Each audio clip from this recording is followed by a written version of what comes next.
I want to bring on the former ambassador to the UN Agencies for Food and Agriculture, the former executive director of the World Food Program, and the current CEO, founder, executive director of Food Systems of the Future, Ertharin Cousin. Thank you for being with me today. To boil it down for people, we need to feed more people with more nutritious food in a shorter amount of time, traveling shorter distances, using fewer resources, and creating less damage. So how are we going to do that? Well, I believe that the change happens at the nexus of policy and finance. Mm-hmm. And where we can drive the catalytic policies that are necessary to support the change that is required and provide the amount of funding to support farmers' actions, to develop the markets that are required, we can drive the change that you've just described. Mm-hmm. So this to me is actually inspirational. I'm very hopeful about this. The World Bank at COP28 said that food tech is climate tech, and that we needed to start investing along those lines. I wonder if you could elaborate your thoughts on that and how much money it's going to take to do that. Well, here's the reality.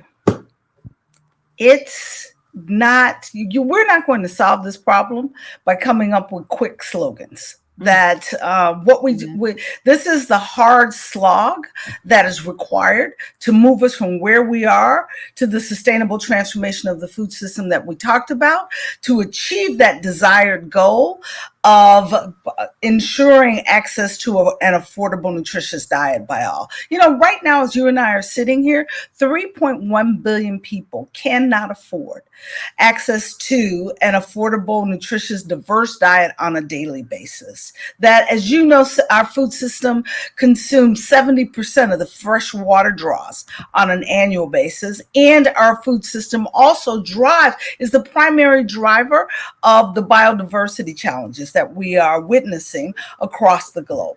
So the type of change that is necessary is not going to instantaneously come.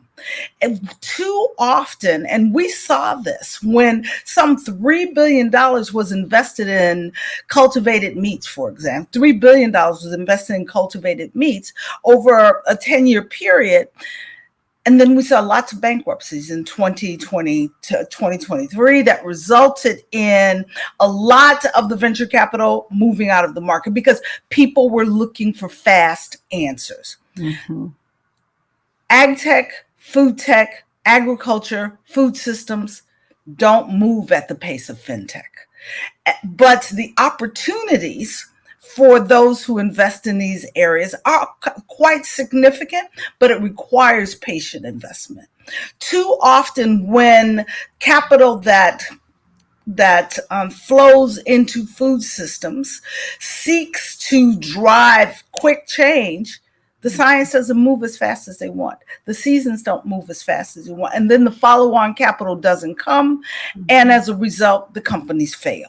So we should not sit here and say 2025, let's move lots of money. Let's move smart money into food systems that recognizes that the capital must be patient to support not just the idea of what is possible, but building into companies the ability to have the operations that can bring down prices of the production of cultivated meats, of alternative, or what I like to call supplemental proteins that can support that transformation, but also the tools that support sustainable livestock management, the new feeds that are necessary to reduce the methane emissions of cattle, tools that will support the measurement of carbon sequestration in ag tech, that will support the farmer's ability to move from the agricultural production systems of today to the systems that we need tomorrow that also meet the climate demands for the monitoring, measurement, reporting, and verification. All of that work, it's not going to happen in 1 year. It's not going to happen in 1 year. But if the capital and if asset managers and owners recognize that this opportunity